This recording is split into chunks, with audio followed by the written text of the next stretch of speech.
এখনো পর্যন্ত মন বলছে ঠিক আছে, পরে কি হবে জানি না। ওয়েলকাম ফ্রেন্ডস, আজকের একটি নতুন রেসিপিতে ফুডিজ উইজডমের পক্ষ থেকে আপনাদের সবাইকে স্বাগত।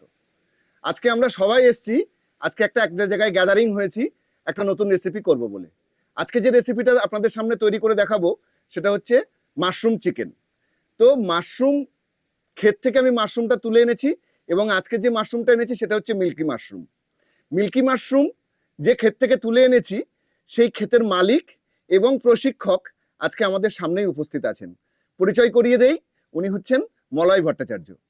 তো দীর্ঘ ৩৫ বছর ধরে উনি চাষ করছেন এবং তার সঙ্গে সঙ্গে প্রশিক্ষণও দিয়ে আসছেন। এখনো পর্যন্ত আমার জানা মতে প্রায় ১,০০০ মানুষকে উনি প্রশিক্ষণ দিয়েছেন মাশরুম সম্পর্কে, যারা আজকে স্বাবলম্বী। তো আজকে তার ক্ষেত থেকেই তুলে এনেছি মিল্কি মাশরুম এবং চিকেনটা বাজার থেকে কিনেছি। আজকের এই দুয়ের কম্বিনেশনে তৈরি করব mushroom chicken. Yeah, I'm about to fade away, cause every time I wake up I feel like it's Monday. Something's going wrong with all the chemicals up in my brain. All of a sudden I don't look at anything the same way. Gotta build up of my thoughts sitting in an ashtray. I'm sorry that I'm so inconvenient, okay. Just let me be me and I'll stay out of your way. I can see the way you look at me, I'm such a disgrace. I never really asked to be brought into this place. You wanna love me? Well then baby have a taste. All the highs and the lows, no you'll never be the same. I don't really wanna hurt you but I can't control the pain. If you're sticking by my side maybe we could be okay. Okay, maybe you could be the change I need today. I promise that I've never felt this way. I really hope that you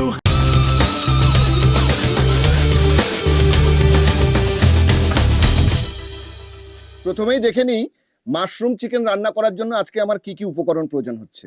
প্রথমেই যেটা লাগবে সেটা হচ্ছে mushroom. আজকে ১.৫ KG mushroom নিয়েছি। তারপরে লাগছে chicken, ২ KG chicken নিয়েছি। সরিষার তেল লাগছে ৫০০ থেকে ৬০০ গ্রাম। আদা লাগবে মোটামুটি ১০০ গ্রাম। রসুন ১০০ থেকে ১৫০ গ্রাম। পেঁয়াজ ৫০০ থেকে ৬০০ গ্রাম। কাঁচা লঙ্কা এবং পাকা লঙ্কা মিলে একটা পেস্ট করেছি, সেটা মোটামুটি ধরে রাখেন ১০০ থেকে ৫০ গ্রামের কাছাকাছি। ৩টে মাঝারি সাইজের টমেটো লাগবে, লবণ পরিমাণ মতন, হলুদ লাগবে ৫০ গ্রাম, জিরে গুঁড়ো এবং ধনে গুঁড়ো দুটোই লাগবে ২৫ থেকে ৩০ গ্রাম করে, কাশ্মীরি লাল লঙ্কা গুঁড়ো লাগবে, শাহি গরম মশলা লাগবে, গোটা গরম মশলা লাগবে ১০ থেকে ১৫ গ্রাম, মোটামুটি তেজপাতা ৪টে, টক দই ১০০ গ্রাম, সামান্য চিনি আর গোটা শুকনো লঙ্কা ও সামান্য গোটা জিরে। এটা আমার আজকে প্রয়োজন হবে এই রেসিপিটা রান্না করার জন্য। বন্ধুরা, জলটা গরম করেছি ওভেনের ওপরে। জলটা গরম করে যেটা করব সেটা হচ্ছে মাশরুমগুলোকে সুন্দরভাবে কেটে নিয়েছি, সেই মাশরুমগুলোকে একটু জলে ভাপিয়ে নেব, খুব সামান্য, বেশিক্ষণ দেব না। জলের মধ্যে লবণ দিয়েছি, মাশরুমটাকে জাস্ট ২-৩ মিনিট আমি জলের সঙ্গে একটু ভাপিয়ে নেব, নিয়েই তুলে দেব। গরম জলে ভাপিয়ে জাস্ট এরকম একটা ছাঁকনি দিয়ে যতটা সম্ভব জল ঝরিয়ে মাশরুমটাকে আমি তুলে নিলাম। তো বন্ধুরা, আসছি রান্নার মূল পর্যায়ে। এইবারে যেটা আমি করব, যে মাশরুমটাকে আমি ভাপিয়ে নিয়েছি সেই মাশরুমটাকে হালকা তেলে একটু টেলে নেব, যাতে মাশরুমের একটা স্মেল আছে ওটা খুব সুন্দর লাগবে। তবুও মাশরুমটাকে একটু তেলে যদি আমি একটু ভেজে নেই বা টেলে নেই, তাহলে কি হবে, যখন আমি মাংসটাকে কষাবো তার সঙ্গে ওটাকে আমি যোগ করব, তো সেটা কিন্তু খেতে অসাধারণ হবে এবং টেস্টফুল হবে। তো আসুন প্রথমেই ওভেনটাকে জ্বালাই। ওভেনটাকে জ্বালিয়েছি, একটু কড়াইটা গরম হতে দিন। তারপরে সরিষার তেল দেবো জাস্ট মাশরুমটাকে ভেজে নেওয়ার জন্য। তেল অ্যাড করছি ১০০ গ্রাম মতন।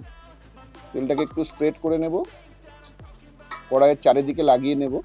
তেলটা গরম হলে আমি সামান্য হলুদ যোগ করব, কারণ মাশরুমে ডাইরেক্ট আমি হলুদ দেব না, তেলের ওপরেই হলুদ দেব। খুব সামান্য একটু তেলের ওপরে হলুদ দিয়ে নেব, জাস্ট মাশরুমের গায়ে কালারটা চলে আসবে। হলুদের কালারটা মাশরুমের গায়ে লেগে যাবে। খুব নরম হাতে মাশরুমগুলোকে দেব। খোলা আকাশের নিচে রান্না করছি, একটু সমস্যা হচ্ছেই, আপনারাও দেখতে পাচ্ছেন। মাশরুমটাকে তেলে ভেজে নেওয়ার পরে সামান্যটা ভাজা বলবো না, জাস্ট তেল আর হলুদের একটু সংমিশ্রণে দিয়ে এইবারে আসছি মূল পর্যায়ে। মোটামুটি ২৫০ থেকে ৩০০ গ্রাম তেল ঢালবো।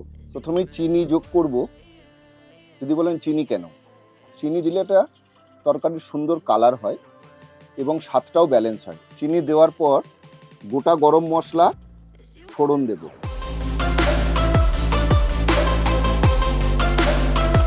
শুকনো লঙ্কা, তেজপাতা, 4-5টা এলাচ, সুন্দর গন্ধ বেরিয়ে গেলে পেঁয়াজটা যোগ করব।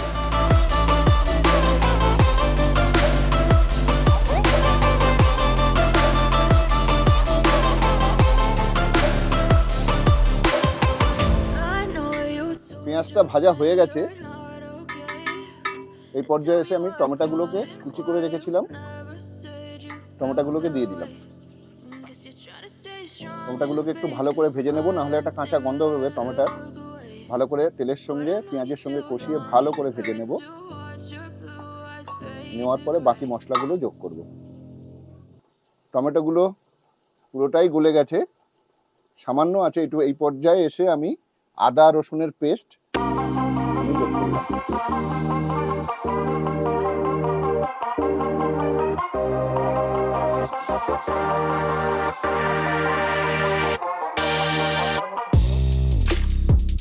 টমেটোটা ম্যাশ হয়ে যাওয়ার পরে আদা রসুনের পেস্টটা আমি দিয়ে দিলাম, দিয়ে এটাকে সুন্দর করে কষিয়ে নেব।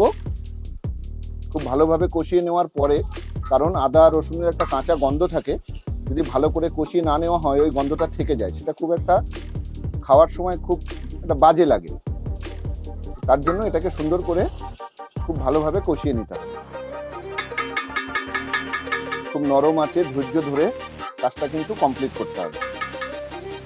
এটা হতে থাক, এক এক করে আমি যোগ করি, মশলাটা রেডি করি, তারপরে পার্ট বাই পার্ট আমি আপনাদেরকে দেখাতে থাকি। আদা রসুনের পেস্টটাকে আমি জাস্ট 3-4 মিনিট ধরে কষিয়ে নিয়েছি। এই পর্যায়ে এসে আমি কাঁচা পাকা লঙ্কার একটা পেস্ট বানিয়েছি, সেটা দিয়ে দিলাম।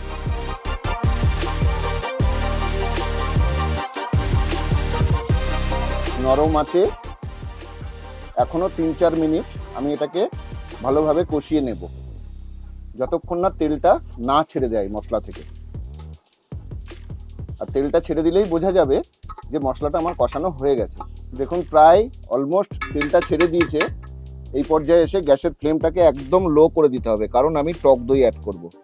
আর একটা কথা মাথায় রাখবেন, টক দই যখন আপনি দেবেন ডাইরেক্ট ফ্রিজ থেকে এনেই টক দই দেবেন না, তাহলে কিন্তু ফেটে যাবে। টক দইটা একদম নর্মাল হবে, তারপরে সুন্দর করে এটাকে ফাটিয়ে নেবেন যাতে কোনো লাম্প না থাকে। টক দইটা দিয়ে দিলাম। মশলাটাও আমার কষানো হয়ে গেছে, দেখুন তেল ছেড়ে দিয়েছে। আমি এবার মাংসটা দিয়ে দিলাম। মাংসটা থেকে আগে থেকে আমি ম্যারিনেট করে রাখিনি, অনেকেই চাইলে আপনারা রাখতে পারেন, কিন্তু আমি রাখিনি।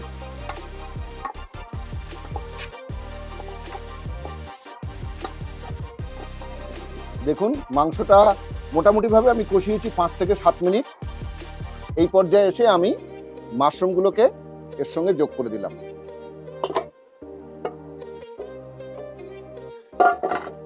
চিকেন এবং মাশরুম এই দুটোকে এইবারে খুব ভালোভাবে, কারণ আমি এখানে কোনো জল ব্যবহার করব না, যদিও বা করি সেটা প্রয়োজন অনুসারে, এটা খুবই সামান্য।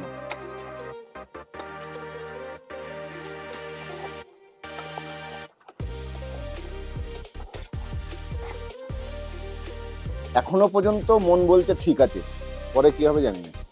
মাশরুম চাষের প্রশিক্ষণ বিষয়ে আমাদের আরেকটি চ্যানেল আছে, যে চ্যানেলটির নাম হচ্ছে উইজডম আনলিমিটেড। ফুডিজ উইজডম এবং উইজডম আনলিমিটেড একই পরিবারভুক্ত। তাই আজকে আমরা এখানে যারা উইজডম আনলিমিটেড এবং ফুডিজ উইজডমের প্রত্যেকে আমরা এখানে গেট টুগেদার করছি। এবং প্রথমেই বলেছি যে মাশরুম চাষের চাষি এবং প্রশিক্ষক আজকে এখানেই আছেন মলয় ভট্টাচার্য।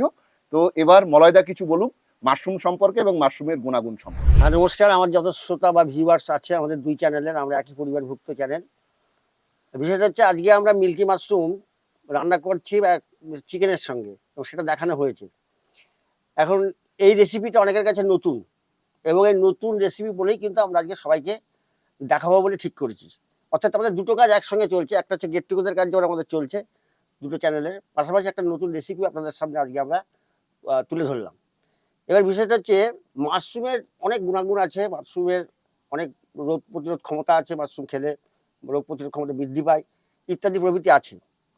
এখন আমরা যেটা, আমি খুব শর্টেই বলবো, বেশি বাড়াবো না। প্রথমত হচ্ছে এটাকে আপনারা জানেন যে এখন সারা বিশ্বে মাশরুমকে স্বীকৃতি দিয়েছে সবজির রানী হিসেবে। এটা কিন্তু আমরা অনেকে জানি না। তাহলে মাশরুম এমন কি খাদ্য বা এমন তার কি গুণাগুণ আছে যেখানে মাশরুমকে বলছে সবজির রানী। এবং শুধু তাই নয়, এক একটা দেশে এর গুণাগুণের জন্য তারা এক একটা নাম দিয়েছে। কেউ বলছে গডস অফ ফুড, অর্থাৎ ভগবানের খাদ্য, আবার কেউ বলছে যে মৃত সঞ্জীবনী, আবার কেউ বলছে শত আয়ু সম্পূর্ণ। অর্থাৎ এরকমভাবে মাশরুমকে অনেক রকমভাবে তার গুণাগুণ প্রকাশ করবার জন্য তুলে ধরে যায় সাধারণ মানুষের কাছে। শুধু কয়েকটা আপনাদের খুব গুরুত্বপূর্ণ বলি, যে মাশরুম থেকে 4টে ক্যান্সার রোগের ওষুধ বেরিয়েছে। এবার মাশরুমের মধ্যে মাশরুম খেলে কোলেস্টেরল কমায়। যাদের সুগার আছে তারা মাশরুম খেতে পারে, যারা খুব মোটা তারাও মাশরুম খেতে পারে, এবং যারা 3 বছরের বাচ্চা থেকে 80 বছরের বুড়ো পর্যন্ত মাশরুম খেতে পারে। আর একটা কথা মাথায় রাখবেন, মাশরুম কিন্তু খুব সহজ প্রাচ্য, খুব সহজে হজম হয়ে যায়। আমরা মাংসের মধ্যে মাশরুম দিয়েছি কিনা সবার সামনে আমি আজকে বলে দিচ্ছি, মাশরুম দিলে মাংসের মধ্যে সেই মাংসটা খুব দ্রুত সিদ্ধ হয়ে যায় এবং তারা আলাদা টেস্ট হয়ে যায়। এই যে টিউমার আছে, আপনাদের টিউমার আছে, যে টিউমার আমরা দেহের বাইরে দেখতে পাই, কিছু টিউমার আছে আমাদের দেহের ভিতরে থেকে যা আমরা দেখতে পাই না। টিউমারের কি আছে, রসুনের যেমন বা পেঁয়াজের যেমন তলায় যে সূক্ষ্ম সূক্ষ্ম যে শেকড়গুলো আছে, আমাদের টিউমারেরও কিন্তু ঠিক নিচে এরকম শেকড় আছে। তাদের কাজ হচ্ছে আমাদের রক্তের মধ্যে যে শিরা দিয়ে যে রক্ত প্রবাহিত হচ্ছে তার মধ্যে ঢুকিয়ে দেওয়া, ছুঁচের মতন ঢুকিয়ে দেওয়া, আর ওখান থেকে যে রক্ত যখন যাচ্ছে সেটাকে শোষণ করছে, শোষণ করে টিউমারটা আস্তে আস্তে বড় হচ্ছে আর ওইটা নিয়ে বেঁচে থাকছে। মাশরুম কাজ হচ্ছে, মাশরুম যখন খাওয়া হয়, মাশরুম যখন আমাদের শরীরের মধ্যে যখন যায়, তো রক্তের মধ্যে দিয়ে মাশরুমের ওই বিষয়টাও যেতে থাকে। এবং ওই যে ছোট ছোট যে শিকড়গুলো, যেটাকে বলতে চাইছি যে টিউমার, ওই শিকড়গুলো ক্রমশ বাধা পায় রক্ত খাদ্য খেতে, কারণ সেখানে মাশরুম এসে হাজির হয়, আস্তে আস্তে সে শুকিয়ে যায় এবং সেটা হারিয়ে যায় আমাদের অজান্তে। তা আমরা বলি যে আমাদের দেহের ভিতরে যে টিউমারটা আছে আমরা দেখতে পাচ্ছি না, বা দেহের বাইরে যে টিউমারটা আছে সেটা আমরা দেখতে পাচ্ছি, এটা যদি নিয়ম করে যদি খায়, তবে এটা প্যাডি মাশরুম। এটা সব মাশরুমের ক্ষেত্রে নয়, সব মাশরুমের একই রকম গুণাগুণ নয়। প্যাডি মানে হচ্ছে আপনার পোয়াল ছাতু মাশরুম যদি খাওয়া যায় এটা কিন্তু চলে যায়। কারণ আমি তার একটা উৎকৃষ্ট উদাহরণ, কারণ আমার এটা ছিল, আমাকে আমার স্যারেরা অজান্তে আজ থেকে 25-30 বছর আগে খাইয়েছিল এবং সেটা চলেও গেছিলো। এই হচ্ছে মাশরুম। আগামীতে যদি আমি আরও সুযোগ পাই বা আপনাদের যদি জানবার ইচ্ছা থাকে বা আগ্রহ থাকে, আমাদের কমেন্ট বক্সে আপনারা কমেন্ট করবেন, আমাদের চ্যানেলটাকে সাবস্ক্রাইব করবেন, এবং আগামীতে আমরা আবার আসবো। এই বলে আজকের মতো আমরা এখান থেকে বিদায় নিচ্ছি। সকলে ভালো থাকবেন, সুস্থ থাকবেন। মলয়দার আলোচনার সাথে সাথেই আমার রান্নাটাও কিন্তু কমপ্লিট হয়ে গেছে। এখন আমরা পরিবেশন করব এবং সবাই মিলে এটাকে খেয়ে এনজয় করব। আর আজকের এই রান্নাটা কেমন লাগলো জানাতে কিন্তু অবশ্যই ভুলবেন না।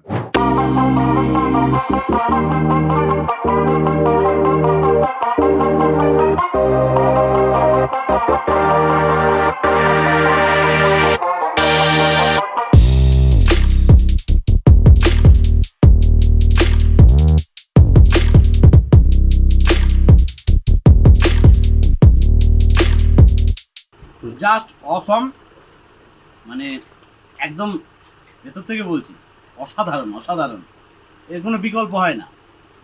আর আমার তো মাংস কম, আমার তো মাশরুমটা খেতে বেশি ইচ্ছা করছে। দারুণ হয়েছে, সুন্দর হয়েছে, এবং সবচেয়ে অবাক লাগছে আমার কাছে যে মাংসগুলো খেতে চাইছে না, মাশরুমটা সবাই খেতে চাইছে। মাশরুম যেন মারপিটটা না হয়।